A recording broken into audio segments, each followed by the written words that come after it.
Hello everyone, this is Preeti Sharma and welcome to Shil Preeti Learning.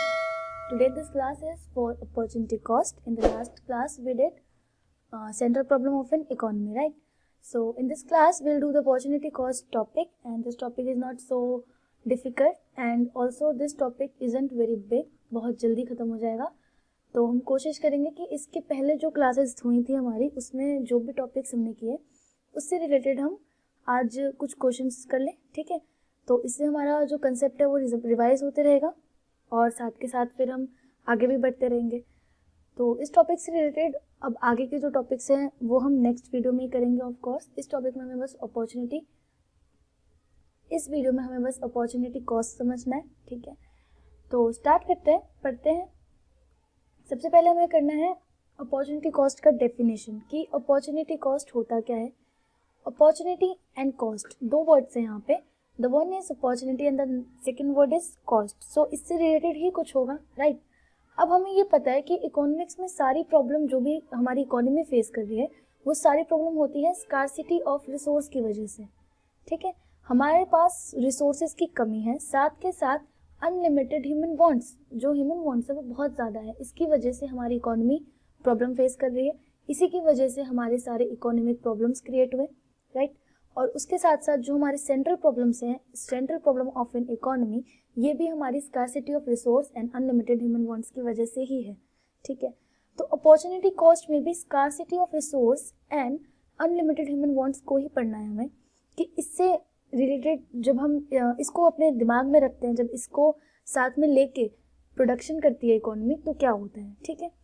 So just suppose कि हमारे पास, giving you an example, suppose कि एक farmer है, ठीक है. उसके पास एक लैंड है. इस लैंड पे वो या तो 10 kg वीट ग्रो कर सकता है, ठीक है, या फिर वो 7 kg राइस ग्रो कर सकता है, ठीक है. वो या तो 10 kg वीट ग्रो करेगा या फिर 7 kg राइस ग्रो करेगा. तो फार्मर ने डिसाइड क्या किया कि वो 10 kg वीट ग्रो करेगा, ठीक है. उसके पास रिसोर्स में क्या है, सिर्फ ये लैंड है, ठीक है. लेकिन डिमांड में दो चीज़ें हैं, वीट एंड राइस, ये दो चीज़ें डिमांड में है. तो फार्मर ने डिसाइड किया कि वीट वाला जो ज़्यादा प्रोडक्शन हो रहा है मैं उसको ग्रो करता हूँ. तो फार्मर 10 kg वीट ग्रो करेगा. सो इस 10 kg वीट को ग्रो करने के लिए उसे राइस वाले डिमांड को इग्नोर करना पड़ा, राइस वाले प्रोडक्शन को इग्नोर करना पड़ा. इसी को कहते हैं अपॉर्चुनिटी कॉस्ट, जिसका मीनिंग है, जिसकी डेफिनेशन है the next best alternative foregone. This is the definition for opportunity cost, ठीक है. यहाँ पे उसने 10 kg वीट का प्रोडक्शन करने को सोचा और 7 kg जो राइस है इसको फॉरगॉन किया, इसे फॉरगेट किया, इसको सेक्रीफाइस किया, ठीक है. So this is what we say opportunity cost. अब जैसे हमें पता था कि रिसोर्सेज की स्कार्सिटी है और साथ में ह्यूमन डिमांड्स जो हैं बहुत ज़्यादा हैं. इसकी वजह से इकोनॉमी को हमेशा चॉइस करनी पड़ती है. Economy needs to make choice between resources that which product should it produce, right. So ये होता है इकोनॉमी में because of scarcity and unlimited human wants. That means the amount of other goods and services, किसी दूसरे goods and services का जो amount हमें sacrifice करना है, that means जो किसी goods and services का कोई भी अमाउंट जो हमें सेक्रीफाइस करना पड़ रहा है किसी दूसरे को obtain करने के लिए, to obtain more of another goods and services, ठीक है, उसे ही कहते हैं हम अपॉर्चुनिटी कॉस्ट, ठीक है. सो डेफिनेशन के लिए तो ये काफ़ी है, the next best alternative foregone, ठीक है. और बाकी समझने के लिए यही है कि किसी भी गुड्स सर्विसेज की प्रोडक्शन को बढ़ाने के लिए दूसरे गुड्स और सर्विसेज के प्रोडक्शन को हमें सेक्रीफाइस करना पड़ता है.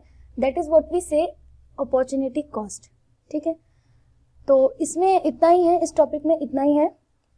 और इसका रीज़न यही है कि हमारे पास जो रिसोर्सेज है उनकी स्कार्सिटी है, ठीक है. इसलिए इकोनॉमी को हमेशा चॉइस मेकिंग करनी पड़ती है कि कौन से प्रोडक्ट को उन्हें प्रायोरिटी देनी है, ठीक है. तो अपॉर्चुनिटी कॉस्ट वाला टॉपिक जो है यहाँ पे फिनिश होता है. इससे रिलेटेड अब आगे के जो टॉपिक्स हैं हम करेंगे नेक्स्ट वीडियो में. अभी हम कुछ क्वेश्चंस डिस्कस कर लेते हैं. Here comes a question. The question is saying scarcity and choice go together, comment. ये एक स्टेटमेंट है जिसमें कह रहे हैं कि स्कार्सिटी और चॉइस ये दोनों साथ में चलते हैं, ठीक है.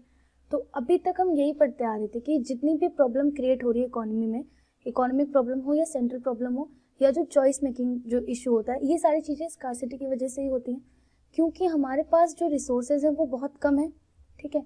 तो इसकी वजह से इकोनॉमी को हमेशा डिसाइड करना पड़ता है कि किन प्रोडक्ट्स को उसे प्रायोरिटी देनी है, कौन सी डिमांड पहले फुलफिल करनी है, ठीक है। तो ये जो प्रॉब्लम है ये स्कार्सिटी की वजह से होती है, यानी कि चॉइस मेकिंग जो इशू होता है वो स्कार्सिटी की वजह से होता है।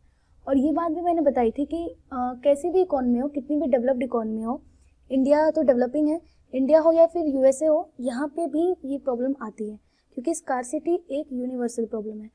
इस वजह से स्कार्सिटी और चॉइस दोनों साथ में चलते हैं, ठीक है। सो आंसर में भी यही बताया गया है कि हमारी जो डिमांड है वो अलग अलग है, हर किसी की अपनी अपनी अलग अलग डिमांड है, किसी के लिए किसी पर्टिकुलर प्रोडक्ट को लेके हर किसी की प्रायोरिटी अलग अलग होती है। तो इस वजह से चॉइस मेकिंग वाली प्रॉब्लम आती है, ठीक है। तो स्कार्सिटी और चॉइस एक साथ ही चलेंगे फिर, क्योंकि स्कार्सिटी है इस वजह से हमें चॉइस करनी है। तो इस क्वेश्चन में यही था। नेक्स्ट क्वेश्चन करते हैं। Here comes the next question. The question is to identify, इसमें हमें आइडेंटिफाई करना है, ठीक है। हमें क्लासीफाई करना है micro economics and macro economics के बीच में, ठीक है। ये बहुत स्टार्टिंग में पढ़ा था ये वाला टॉपिक, ये वही है। तो यहाँ पे सबसे पहले हम रिवाइज करते हैं। हमने माइक्रो इकोनॉमिक्स में पढ़ा था कि जब भी इकोनॉमी की इंडिविजुअल यूनिट के बारे में हम स्टडी करते हैं तब उसे माइक्रो इकोनॉमिक्स के अंडर पढ़ा जाता है, ठीक है। मैक्रो इकोनॉमिक्स में हमने पढ़ा था जब हम पूरा अग्रीगेट लेके चलते हैं, मीन्स कि पूरे नेशन को लेके चलते हैं या पूरे अग्रीगेट को लेके चलते हैं, तब हम मैक्रो इकोनॉमिक्स के अंदर स्टडी करते हैं। तो यहाँ पे हमारे पास 5 क्वेश्चन है, इनको हमें क्लासीफाई करना है।